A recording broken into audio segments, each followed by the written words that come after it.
Model Making Guru is sponsored by emodels.co.uk, your one-stop shop for all your model making needs. emodels.co.uk. Make something awesome. Oh, dog damn it, someone starts mowing the lawn every time I turn the camera on. Oh, middle-class suburban nonsense.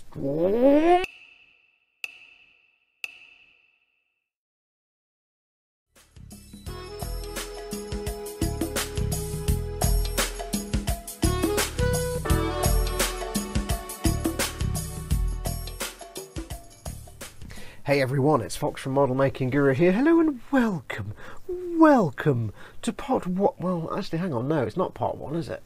It's part 3, maybe? Maybe, I don't know. We've got some live streams. Let's say part 3. I'll say part 3. It's my telly show. It's part 3, I've decided. Hello and welcome to part 3 of our build of the Bandai Master Grade Strike Rouge Ootori, or Strike Rouge and Ootori. And I don't know what that little musical riff was, sorry, it just came out. Yes, I'm doing the Master Grade Strike Rouge and the Ootori backpack. Now, those of you who might remember, that's a kind of redundant statement. Some of you might remember that this is a Patreon build. It's a build for Jordan, one of my top tier patrons. What I do is, if you're one of my top level patrons, every 12 months or so, I will build you a master grade kit of your choice to a professional skill level of painting and everything and all that and everything. Jordan chose the Strike Rouge Master Grade. And here you are. I can do Warhammer kits as well. If you don't want them gumplers, I can do nice spanky Warhammer kits. Go and read the terms on my Patreon page, you'll find out. So, I am building the Strike Rouge Ootori. However, it will not be the normal colour scheme. Jordan has requested, first of all, heaven forbid, he's asked for an almost clean build. Not a completely clean build, but sort of clean, not weathered build. I know, I've had to take counselling and everything. I don't know. We'll see what we can do. A little tiny bit of weathering. He wants a nice clean build, and he wants a nice metallic inner frame, which is easy. Well, not easy, but it's good. But what he also wants, you don't want the pink. Now, you might know the Strike Rouge is pink because it's Kigali, whatever her name is, or something Kigali. It's Bandai being typically Japanese. The pilot's a girl, so it goes pink. The phase shift armour changes. She recalibrates it. Instead of being yellow and blue and everything, it goes shades of pink because girls. It's not my opinion, that's just Bandai. That's Japan. Because Japan. Let's just leave it at that. He doesn't want that. Now the kit itself, it's all pink, so you've got nice sort of pink for the feet. You've got a sort of, beautiful pink colour. You've got this nice sort of dark pink, almost a sort of burgundy colour for the chest and parts of the sword. And then you have this what looks like white here is actually very, very light pink on the main armour, the white parts of the armour. And on the Ootori Striker pack, of course, you get, it's all white and grey. There's no pink on there, but you get the burgundy and the whites and stuff. He doesn't want that. He wants the mobile suit to look a bit like this. Yes. So we're going for a more purpley scheme. So, yes, we have many paints. I ordered many paints. I didn't really. I ordered 4 bottles of the Vallejo Mecha Colour 69012 Purple. Now, it's kind of a lilac-y colour, and it'll do for the light colour that goes on, say, the feet and the centre of the torso. But what we'll do is we'll make a lighter mix, because I've got 4 of these. We'll do a lighter mix for the white parts, a much lighter mix, and we'll do a darker mix, mixing some other colours for the ready parts. The ready parts that are on the Strike Rouge, in ours, there'll be a darker purple. So instead of having like different colour purples, I'm going to mix different colours. So I've got 4 of these. And for the inner frame, I haven't decided yet, but I've got many. I've got pretty much most of the Vallejo metal colours. I've got Collector Escape, which is also exhaust manifold. I've got Gris Metallizado, which is gunmetal grey. We've got jet exhaust. We have burnt metal, steel, burnt iron, quite a dark colour. And we have, of course, my favourite in the world, a durable Moomin 77702 Duran.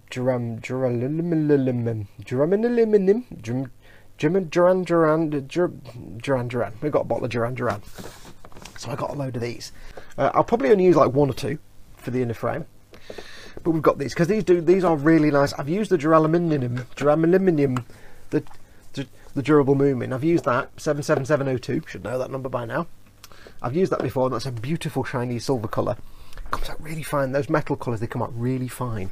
So I want to use those on the inner frame. Now, we're going to be doing things a bit differently than I normally do. What I'm going to do is I'm actually going to prime this as it is. I'm going to, I'll start that again. What I'm going to do is I'm actually going to glue and paint this as it is. Now I'm not going to glue the torso in place. The torso is removable. I might paint that separately because I want to be able to bend that forward on the stand. I will glue the arm position in place because they are exactly where I want them to be. The legs aren't fully attached. They'll be glued as that, so I'll glue all this in place. These will be glued into place so they don't need to move anywhere. And then basically what will happen is these will all be fixed in a position. These parts will be fixed. The torso arms will be fixed, but this will still be flexible. Then everything will get painted. So we'll have all these bits on here. Just for these of painting, I'll loosely put them on and get them painted up. And then that's the frame done. There are still some frame parts to put on of different colours. I've got the feet to assemble slightly. But it's just going to make things a lot easier for at least for the inner frame, because I can paint it and weather it all in one go. I don't have to worry about silly joints and things like that, and being careful with my washes because things might seep into other places, because it doesn't matter. It's all going to be fixed into place and glued. So I'll go and get everything ready and we'll get started. Back in a moment. Okay, so let's get cracking. Got all the parts here that I'm going to need to be doing the gluing. Doing the gluing. I'm a poet and I know it. Ha! Yes, not a lot of parts, as you can see. Like I said, it's only really things like the knees, the hip joints here. We've got, I'll shore these things up with some glue. We've got to fix the arms into their poses. Glue the fingers on the hands. The torso, there's nothing really to glue on there apart from these two shoulder parts. And that's it really. I'm not going to be gluing any of the armour on. This is purely just so that these can be in a fixed pose, because the thing about these is, especially with the Strike Gundam, this sort of design of the leg is notorious for the scrapey when it comes to paint and things like that. It's a right pain in the bum because of all the tight fitness going on, so it's just easy to glue it all together. So that's how we're going to do it. How are we going to glue these? Well, all these frame parts, for the most part, all these parts are ABS plastic. They're not polystyrene like normal plastic parts. If you look in your instruction book for any Gunpla or any Bandai kit, on the first few pages you have the page that shows you all the sprues, and as you can see here, it does tell you what the plastic is. So for example, this one is PS, which is polystyrene. This one is ABS, which is what we're working with now. So ABS, ABS, ABS. It's all horrible ABS. We don't like ABS. Well, we do because it gives you the flexibility, but for some of the older kits, all the frames and inside parts are in ABS. So we can't use Tamiya Extra Thin. It just won't work. This needs polystyrene. It melts polystyrene, and that's how it works. It's a polystyrene welding cement. If there's no polystyrene in this, or very, very little, it won't stick. Some ABS does contain a bit of polystyrene, and if there was a little bit in here, it might react and that will give you a bond, but there's none in here. I've tried it, I've tested it, none. That won't work. By the same token, regular thick Tamiya cement won't work either, because it's the same stuff, just thicker. You can get Tamiya ABS cement. It's rarer than hen's teeth. As you can see, I've had this quite a long time because it's got a layer of dust on it. It's Tamiya's cement for ABS. It smells like ass, let's be honest, and it, as you can see, it's kind of yellow. That's not a bad thing. It actually says on here, don't worry if it goes yellow. It doesn't. It just goes yellow over time. Don't worry about it. So they actually know it goes yellow. I've had this for about 3 years. I've not actually used it yet. I got it for, dare I say it, the D'Agostini Millennium Falcon, which is ABS, and then never got round to using it. Yeah. Now we could use this, but as you can see, possibly there, it's really thick and gloopy, and it's actually too thick for what we want. It's too thick and gloopy because this is stuff that's already squished together. We need to work it into the gaps. So for this, we're going to be using what Dad, or Mike Mountain, sent to me, because he's a lovely, lovely man. He's a lovely, lovely fella. He sent me a bottle of Plastic Magic. Now, I've been meaning to get this for a while. It's from Deluxe, and they do a few sort of bits and bobs here and there. But this is basically designed to work for pretty much any plastic. It says on here, low odour, super thin cement for invisible joints, bonds ABS, styrene, and plastics other glues cannot. So ABS, fantastic. Now, I've tried these two out. These two both work brilliantly on these inner frame parts. However, this is too thick. It's like the fat full fat to me a normal cement. It's like, and it's just too much. I need fineness. But this works, and it locks everything in place within 20 seconds. You get very limited work time. You have to be very quick. It does lock stuff together, but it's no good for seeping it between panel lines. This is like water. It goes, it's like extra thin. It literally makes that noise. It goes, it doesn't really make that noise. It goes into the gap and it bonds it, but it takes a lot longer to do its thing. You have to kind of leave it for 24 hours to get fully cured. It melts the ABS and it bonds it together. It's similar to the way the extra thin does, I would assume. However, it's nowhere near as fast as the Tamiya cement, so you do really want to be leaving this for about 24 hours once you've done it, just to be sure, because at first it'll be really loose and you'll be like, oh, it's not sticking. And all we're going to do is get these parts and glue them together. Now, for things like, say for example, on the ankle part here, where it's just these two pieces going together, just a little slot and groove, dead simple. I can put a little bit, it's got a really fine little brush, little bit of glue in there. I don't actually need to do this, but these are quite loose and I want a nice good grip on this. So that needs to go there. That's the front. I need to make sure it's the right way up. It needs to angle upwards, because if I get this the wrong way around and then I glue it in place, I may be a bit screwed. So that should be in. And I will just quickly consult the leg end and consult the instructions and make sure that is the right way around. Yes, that is the correct way. And all I'll do is I'll get the glue, again, because it's super, super thin, and I'm just going to run it along the gap. Like that.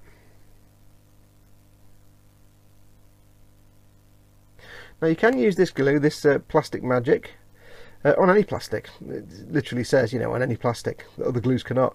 It works on polystyrene just as well as a welding cement. It is actually a little bit thinner than Tamiya Extra Thin. So if you're doing a model and you're concerned about making a mess with your parts, don't panic. Don't panic at all. If you want to be able to slop glue around and not leave any residue on the surface, this is your man. Even if it's a polystyrene, standard polystyrene kit, it's absolutely fine, don't worry. It'll work just as well. So at some point when I run out of extra thin, if for any reason I can't get any, I at least know I can use this. And I don't know about availability for this. I assume it's available kind of everywhere.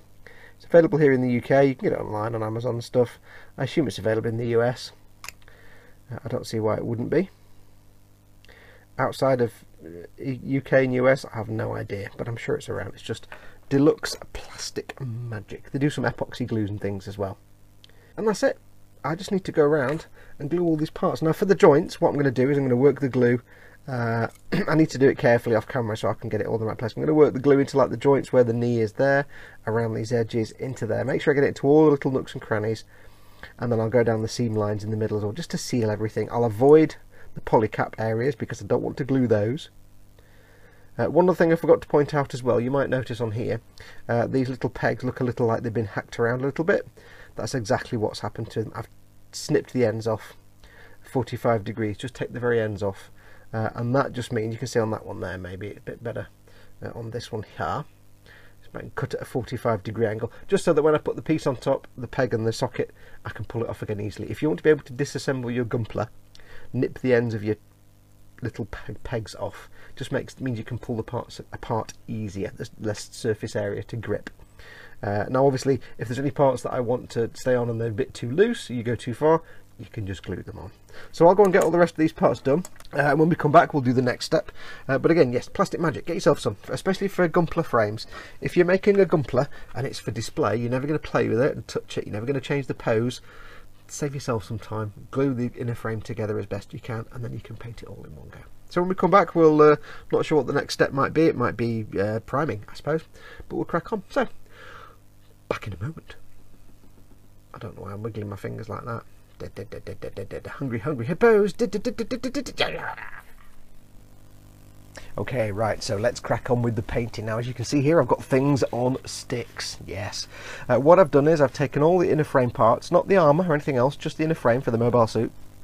Got them all on sticks. The arms and the legs and the hips and things, they've all been glued into place. They're all fixed and locked in place now. So I've just got all these other spare bits and bobs. Now we're going to get on with the spraying, and the reason I've got all these separated out is because I've got them laid out in things like torso, legs, arms, just left and right versions, so I know which is which, because although most pieces are duplicated across the whole thing, there are some left and right specific parts, so I don't want to get them mixed up. And what I tend to do is, as I go throughout the build, you'll see me have everything split out into arms, legs, torso, left and right, that kind of thing. It makes life a little easier. So when you're doing your sorting trays or your spraying, just keep everything separated out. Now, what is the plan of action? Well, we've got all the bits on sticks. We need to get all these primed and painted. Now, if you've never painted anything before, if you're watching this and this is either the first time you've watched one of my videos or the first time you've tried painting a model or a gunpla or whatever you're making and painting, there's a golden rule. Well, there's many golden rules, but there's one golden rule. The first thing we're going to do is we're going to prime these parts. Here's the golden rule.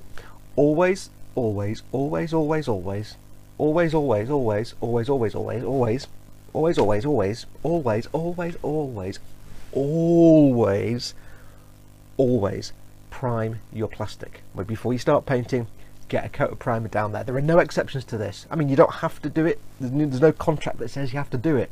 But if you don't do it, you'll have sadness. Why do you need to put primer on your plastic first? Because paint doesn't naturally bond to plastic very well. It's not designed to grip to plastic. It's designed to look pretty. That's what it's for. What primer does, primer is designed to, in various different ways depending on the brand, bond or grip to the plastic of your model or resin or whatever you're making the model out of, and provide a foundation for the paint to then grip to. Plastic is smooth and shiny, as is resin and metal. Paint will not grip to it very well. If you paint your model without priming it and then you start handling it while you're assembling it, and you're doing this with your hands, not that you do like this, you'll be making a model very fast if you're doing this. I'll stop doing that now. If you were handling your model while you're working on it, all the paint's going to come off. It's not going to stick. And I've shown it in different videos. When I did my how to build on a budget in Andrew Stein, I showed you how you can paint the inner frame parts just straight on the plastic and then scrape the paint away with a cocktail stick to clean up and tidy up your paint job. It just won't stick. So always prime your plastic. A primer will bond to the plastic in a number of different ways and provide a foundation for the paint to grip to much better. Now I'm going to be using my favourite primer, my favourite airbrush primer in the world, Ultimate Gloss. But this is Gloss Black. We're going to use Gloss Black for the inner frame, but Ultimate primers, they come in matte and gloss. Now, you may have heard of Ultimate Primer from Ultimate Modelling Products. It is exactly the same, depending on where you are in the world, it's exactly the same as Steinal Res from Badger. Stupid name, Badger Steinal Res. I hate that name. Hate to type it, hate to say it. It's exactly the same stuff. It's that stuff relabeled. It's also exactly the same stuff as Ammo One Shot, the Ammo by Mig One Shot Primer. They're all the same thing, different labels. They're all relabeled Badger Steinal Res. So if you can get one of those three, if you're going to be airbrushing a primer, get one of these. Don't even think about ever using Vallejo primer. They're terrible. They're just ass. Don't even ask me. Don't even question it. Don't challenge it. Just accept it. They're terrible. You'll have sadness, especially if you're learning and you're not used to primers. They're so finicky, you'll ruin your model. Trust me, just don't use Vallejo primers ever. Get yourself some UMP. If you haven't got an airbrush, don't panic. Don't panic. There are many rattle can primers. My personal preferences are Tamiya rattle can primers. They're lacquer based and they're like rock hard. When they go on, they're on. That's it, rock hard. There's also Army Painter do rattle can primers. Citadel do rattle can primers, which cost £1 billion, but are very nice. And there's also, you know, primers you can get from your local car place, like Auto Store. Like in the UK, we've got Halfords. Just be careful if you're buying auto primers that it says on it primer and it says sandable. Because if you get a can of primer that doesn't, like an auto primer, that doesn't say sandable and doesn't necessarily say primer on it, it might not be a primer. It might just be a paint.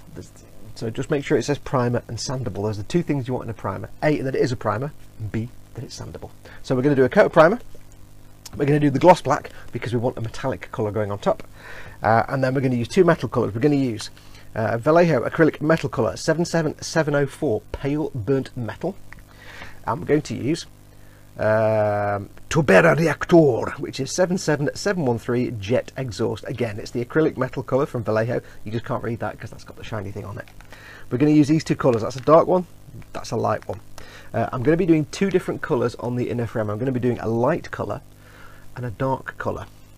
However, it's not going to be that straightforward, and I'll explain that as we go along. But first we need to do the primer. So I'm going to get my airbrush ready. For my airbrush I'm using my Neo Freewater 0.35mm airbrush, trigger airbrush. You can buy this with a button trigger if you want. I can't stand button triggers, they hurt my hands, so I'm using a trigger. It's a 0.35 nozzle. I'm going to be spraying this about 25 psi. I'm not going to be thinning it. Ooh, nearly went crazy frog then. I'm not going to be thinning it at all. Try not to thin your primers, it affects how they work. Primers are supposed to go on as they are. So 25 psi around about. Going to put this straight through, dead neat, no problems with my 0.35. Let's crack on. Activate the fading. I don't know why I'm doing that. It's a fade, not a wipe. It might be a wipe. It could be a ripple effect. Right, now if you've seen me do airbrushing before, you'll know this technique that I've shown you before. If you haven't, I'll explain it to you. I'm going to use the same technique. Ooh, my voice went all funny then. I'm going to use Mr. Disdale. Right, I'll start again. I'm going to use the same technique for both coats of paint and for the primer, and that's basically a key coat and then 2 or more heavier coats. Basically what you do is, and you'll see me wiggling the airbrush a lot by the way, I move the airbrush around a lot. The first thing you do is, whether it's a primer or a paint layer, you do a light mist coat of whatever you're spraying, and that's just to key up the surface with that paint or that primer.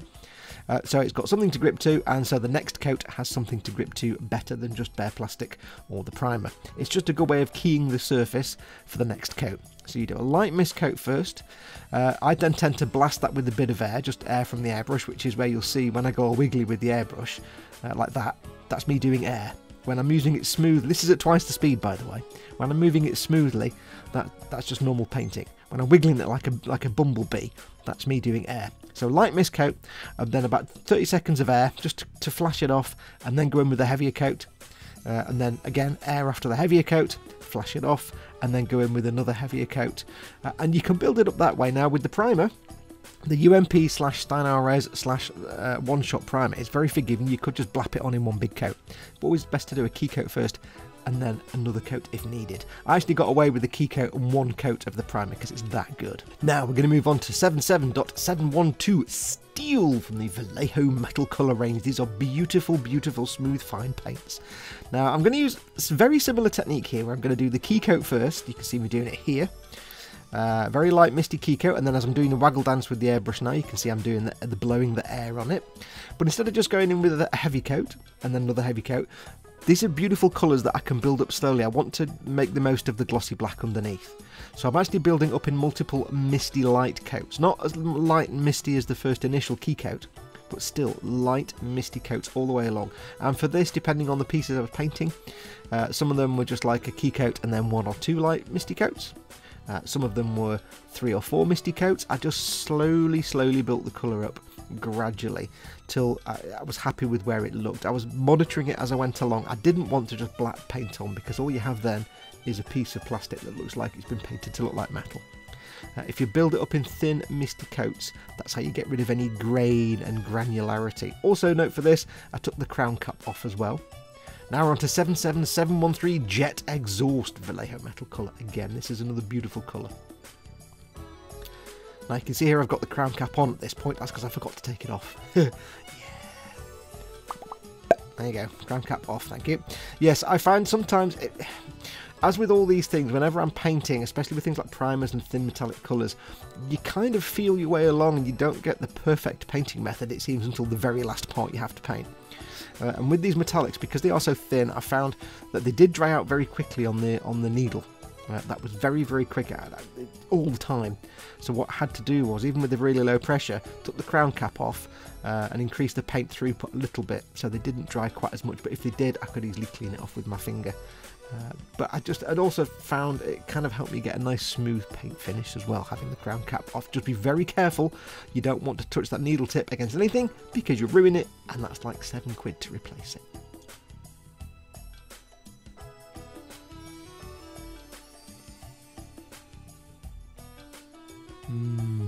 Shiny metals.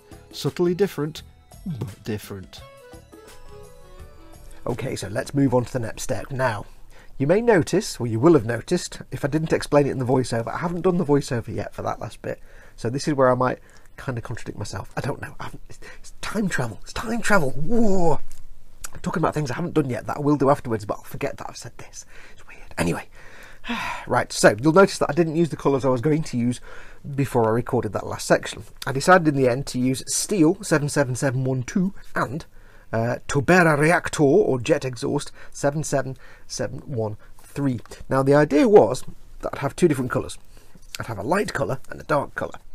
And the colour I was going to use originally was a bit too bright, so I thought I'd replace that with the Steel. And this is what the Steel came out like. It's a very nice colour, but it's kind of dark. And the colour I wanted to use for dark is a bit darker. And you can see here it's a slightly different shade. It's got a brown tone to it. This is the Jet Exhaust and this is the Steel.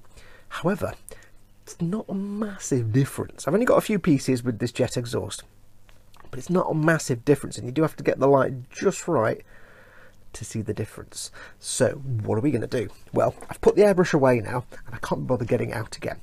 So we're going to make this a little bit, maybe not brighter, but we're going to make it look a little bit different to the Jet Exhaust, just a little bit. And we're going to do this the easiest way I know to show you, and it's the most funnest way. And we're going to use C1 Metalizer. You've seen me do this before. I'll get my words right. You've seen me do this 1,000 times before now. It's a metallic buffing powder, if I can get it out. Yeah, it's, oh, hang on a minute. Oh, look, you can get out. I don't need you anymore. I know how to use you now. In fact, it's there. You've seen me use it before. It's a metallic buffing powder. It's basically a metallic powder, and you simply add it to the thing you want to make metallic. You stick it on there, and it becomes shiny. Now, normally you do it over a gloss base, so you get this kind of chrome effect. However, what you can do is you can put it over pretty much any colour base you want. As long as it's shiny, it works really well. The plan is we're going to go over not the dark parts that I did with the Jet Exhaust, but just the pieces that I used with the Steel. And it's not going to make a massive difference. It's just going to make a bit of a difference, and it's going to make it interesting. Now, it does mean that I've got a choice then later on when I get to the part where I'd normally gloss varnish the inner frame. Do I want to gloss varnish the inner frame or not? Because it will change the way this stuff reflects light, but only a little bit. But we'll worry about that later. For now, let's just dive in head first and see what happens. So, I've got my C1 Metalizer. I've got my little mask over my mouth because I don't want to sneeze on it or breathe on it or breathe it in. I have the cotton buds, and we have the piece. And all we're going to do, you've seen me do this before with C1 Metalizer. I've got some paper down, as you can see, because this is going to go everywhere. I don't want to get my desk all messy. And once it gets ingrained, it's really hard to take out. And all we're going to do is quite simply buff this onto the piece. Now, I've not varnished this at all. This is just as it was a moment ago. As you know, this is no different to when I finished doing the airbrushing. I'm just applying this directly over the paint. I'm not being too rough and ready because obviously I don't want to take the paint off. Now, the Steel itself is a nice kind of graphite-y coloured, sort of slightly shiny metallic colour, and you can see that the Jet Exhaust was slightly browner, more oily, a little bit of an oil hue to it, but not a massive difference. So what I'm hopefully going to do is just make this a little bit brighter and lighter without changing the colour drastically. Not going to be a massive difference, but it'll be a difference. And also note how I'm wearing gloves, by the way. If you've never used any of this stuff, I do recommend it. It is brilliant stuff. It's the easiest way to get metallic effects. You could just use, like using graphite powder in a way. I don't think it is just graphite powder. Graphite powder will be really handy for just hitting the edges and making it look like it's worn a little bit. And I've used graphite powder before. The difference with this stuff is it's less tenuous on the surface. It's more grippy. It's quite tough. Once it's on there, you know, theoretically, if you're not going to really particularly handle a model much, you don't need to gloss varnish it, and it has this brilliant sort of sheen to it that a gloss varnish kind of ruins. Now we're going to give it the buffing, and just gently going to go in with the cotton bud. You can use a cotton swab or a piece of soft cotton wool like thing. I can't remember what the word. I can't get the word now. Little pads that you use for babies. You can use those if you want. They're just as good. I just find this is good for getting to all the little nooks and crannies. And I'm just going to quickly buff over these surfaces. And I'll get this one done, and I'll show you the difference then between this and one without it, and then we'll show you the difference between this and the Jet Exhaust colour. So it's not very exciting. But yes, we'll have a choice later on. You don't have to gloss varnish over this. Now, this is going to be a display model. Jordan knows that. It's not going to be a play with it model. It's built into a fixed pose, so other than actually setting it up in your cabinet, there's no reason for him to ever really handle it again, unless he occasionally gets it out to show people. There's no reason to really handle it. So once it's installed in its home and it's in a cabinet or on the shelf, wherever he decides to put it, there's no reason to ever handle it again.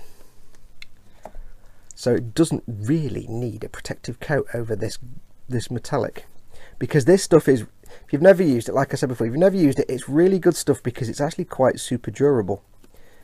I did the mega size unicorn in destroy mode, and I did the whole thing with C1 metallizer over different coloured base coats, but I did the whole thing in C1 metallizer, so it's got this metallic bare metal shiny look, and the whole thing is not in any way gloss varnished.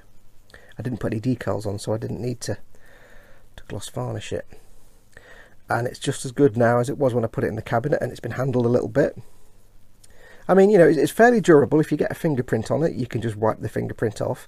It is a good idea though, if you are going to handle it occasionally, is just to wear gloves, like, you know, disposable gloves, just to avoid putting fingerprints and finger gel on it. You can also go over this stuff with enamel washes and panel line washes and stuff, and it will affect the coating if it's not varnished, but it won't remove it. It'll just make it go a little bit dull. And if you watch my Eagle Transporter build, you'll see how I did the weathering on the engine bells. I just put enamel streak and grime in the grooves and rubbed it off after 10 minutes, and it gave this nice, some bits were still shiny, some bits were tarnished. So we've got a choice later on as to do the weathering. So there we go, that is now done. It's got, it's a more metallic look to it. It's a more sort of graphite-y look. It looks more metallic. I'll get the other one. There's the other arm. Let me find the other arm. There's the other arm, just to compare. That was before, and this is after. Now they don't look too different until you get them in the light, and you can see there, hopefully, there's a bit more difference. It's gone from looking like it's got a nice metallic paint on it to actually looking a little bit brighter, a little bit lighter, and a little less like it's been painted and more like it's actually made of metal. I don't think I'll be doing any washes. The only decision I have to make is when we get further down the line, do I want to gloss varnish the whole inner frame and then do something like a pin wash or something to get some wash in the dark area. So I don't know yet. And just to compare to the bits that's now going to be the dark coloured metallic, you can see there the difference. These will be the dark parts, only a few of them. These will be the dark parts, and these will be the normal inner frame colour parts. So I need to go and get the whole rest of the normal colour parts of the inner frame done, just like that. Shouldn't take me too long. It's quite nice and relaxing doing this. Just remember, wear gloves, put paper down, because once this stuff gets into anything, it's really hard to get out. If you spill some on your trousers, you've got a dark patch on your trousers. If you get some on your mum or your better half's favourite dining table, you might as well move out. So put some paper down. I'll go and get the rest of these done, and then when we come back, I'm not sure what the next step is. There may be some bits of detail painting, but I'll have a think about that as I'm doing this. So, back in a moment. Okay, so that's everything done on the inner frame now in terms of the base shiny metallic colours, and as you can see here, it's all come out looking rather nice. Now hopefully you can see here the difference between the two colours. We have the sort of steel colour here with the C1 metallizer added on top to give it that nice shiny silvery look, and then this piece here is just the jet exhaust with no powder or anything on top. It's just the jet exhaust. It's a very subtle difference, but hopefully you can see now the jet exhaust just has a slightly brown or oilier tinge to it, and it's a touch darker, only a tiny amount, not a massive amount. So what is next? Well, the next step is to do some overpainting on this frame. Now, surprisingly enough, you think you might be able to, but you can actually paint over the C1 metallizer with no adverse effects. So what I've been doing is I've been adding some gold touches to some of these tubes and pipes, and at the moment I'm just putting down the base gold colour on some of these pipey tubey pipes. So we've got some on the skirts, just these bits here that stand out. On the leg, because most of this is covered up with armour, you're not going to see most of it anyway, so I've just painted that big screw thing on the front and the big screw thing there with these two piston housings. So we've got those two. On the shield I'm going to paint this bit here, and then I think there's a couple of other bits here and there I'm going to just touch in. So the first step of doing these gold pieces is to get the gold on, and for that I'm using Citadel's Retributor Armour, which I adore. It's a fantastic paint. So I've got some on my wet palette. I'm going to apply it now. So all you need to do is get some on your wet. Always use a wet palette if you can when you're doing acrylics. I'm brush painting this, I'm not airbrushing it. And quite simply, I'm just applying it over the areas I want to be gold. So for this thing here, I've decided I want the whole of this interior to be gold. Now I've added a little bit of water to it. It's on the wet palette, and I've thinned it down a little bit more with water in the brush, just the water in the brush, because I want this to be as smooth as possible. So I'm going in very thin coats. So the first coat will look terrible because it'll be streaky and you'll have bits missing in it. It'll be patchy and it'll look like gash. Don't panic. That's the whole point. It's supposed to look like gash. You've put a very thin watery coat on here. And that is all I'm doing. So I'm going to let that dry for a few minutes. I'll let that dry properly. I'll go over it again with the second coat, maybe even the third if I need to, but again, keeping it thin, watered down paint, not runny watery, like, but thinner than you normally would have it, just to build it up so that when it does dry, it'll dry a solid gold colour and it'll have a nice smooth texture. It won't be all lumpy and bumpy. Don't just take paint straight from the pot, never do that. So we'll go and get that done and some other bits and bobs, and then we'll do the next step. Back in a moment. Okay, so that's little gold accents added here and there. Not too many of them. A few little bits on the torso, as you can see there. A couple of bits on these skirt parts, a bit on the shield, and those little sort of screw things, pistons on the legs. Not many at all. Now the next step is I need to do something to these golds just to give them a bit more relief, a bit more three-dimensionality. Now with the silver parts, with the bare metal parts, there's nothing else I can do to these, because they're not protected. They're not gloss varnished. It's just the paint and then the C1 metallizer, which is durable enough. It's not going to come off during the build process, and it's not going to come off, you know, with a little bit of handling. But I can't really do anything else. Normally I would do, say, a pin wash with enamels to get into all the recesses. I can't do that on here because that will tarnish the C1 metal. I won't take it off, but it will tarnish it. It will kind of give it that slightly worn and used look, which is not what I'm looking for. If I was looking for my normal worn, battered Gumpler, then it would be fine. But because this needs to be a little bit weathered and almost not weathered at all, I can't really afford to do that. So we can't really do much else right now to the silver parts. They do have a certain amount of three-dimensionality and depth anyway, because there's the bits where I couldn't quite buff as well with the cotton bud or with the cotton swab. I couldn't get into little recesses to buff, so that's a little bit duller than the raised areas. You can possibly see here some of the raised areas a bit more shiny than the recess bits, and it does have a certain depth to it, just that the powder unbuffed is darker. Well, it's a little bit buffed, it's not unbuffed, but it's a bit darker, so it does have that nice sort of variation. The gold, however, just looks like I've painted gold on. So what are we going to do? Dead simple. We're going to do a shade. We can't use most of my normal products. We don't want to use a matte shade, because if we have a matte shade, we've then got to bring the gloss back, and that involves dry brushing, and that's something I don't want to do because I don't want to ruin the silver areas. So we're just going to use, dead simple, we're going to use Agrax Earthshade Gloss. Now I'd normally use Rikland Flesh Shade for gold, but I haven't got the gloss version. I don't think there is a gloss version of it, but Agrax Earthshade Gloss is fine for this. So all we're going to do is dead simple, get the Agrax Earthshade Gloss. Now if you've used Agrax Earthshade, it's exactly the same, it's just gloss rather than matte. And all you need to do, it's quite simple, get it on your brush, and don't go too crazy, but just paint it on. Now I'm not fussed if it goes over the gold, because of course it will tint the gold and give it a bit more brownness, but I need it to collect in the recesses. So I'm just going to quite generously wallop this on to the gold areas, so it'll just give it some three-dimensionality. Okay, and with that temporarily mounted on the stand on a bit of the backpack, you can see now how that looks and where we're going to start, sort of where we're going with the posing. I'm pretty pleased with that. Now there's not really much else I need to do. There are a lot of things I could do, but like I said before, this is on the manual turntable, by the way. I'm turning it with the fingers of turning. This isn't the automated turntable, so it may be a bit wibbly wobbly. I could do a pin wash to really make the detail pop, but there's a trade-off.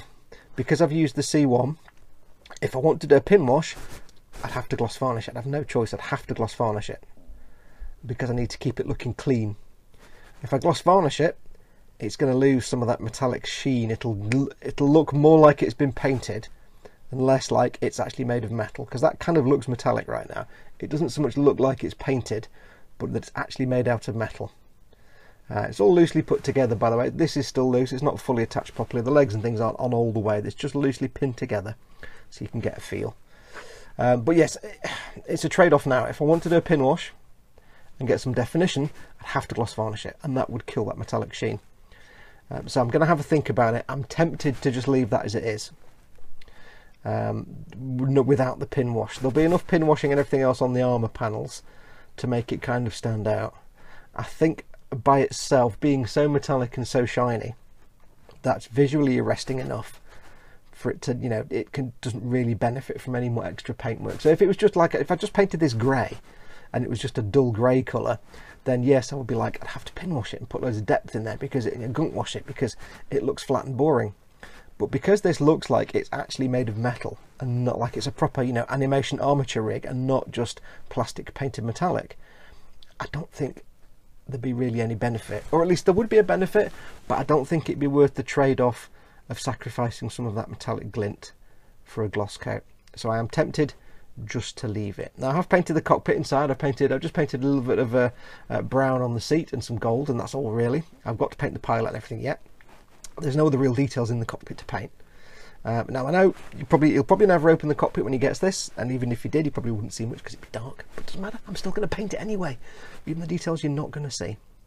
But that's going to do us for this episode. Thank you so much. As you've seen, if you're following along and you want to do this for yourself, it's not a complicated job so far. Bit of primer, bit of metallic paint, bit of a powder to, you know, get the metallic effect, touch of gold, but it's not complicated. If you're following along, you should have something looking as good as this, because if you can use an airbrush, you can do this. So there you go. Anyway, that's going to do us for this episode. Thank you so much for watching. Stay tuned for the next episode, when I don't know what we'll do. I think we'll just start on the armour, but I do need to do an episode with us painting the pilot and stuff as well. But in the meantime, thank you so much for watching. Don't forget, of course, to pop along to the Model Makers Boom Hut.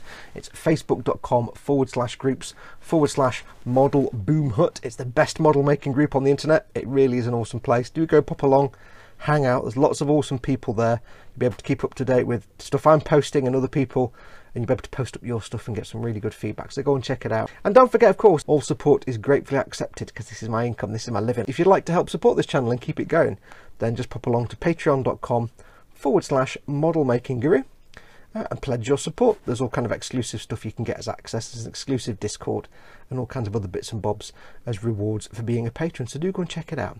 But until next time, as I said before, thank you so much for watching. Do take care. Hopefully now that summer is gone and the hot weather's gone and everything's kind of slowly coming back to normal, I can get back to a regular posting schedule. I know the last few months have been a bit dead in the water, purely because of it's been too hot. There's been, you know, Mama Fox hasn't been well and other things to do. So hopefully now we're getting back into it. So stay tuned for more exciting videos. Anyway, that's going to do me, because I'm waffling as always. Take care of yourselves. Go make something awesome. Go be awesome. And until next time, adios amoebas. Yeah. Oh, something on my fingernail there. Paint on my nail. Oh, scruffy, scruffy.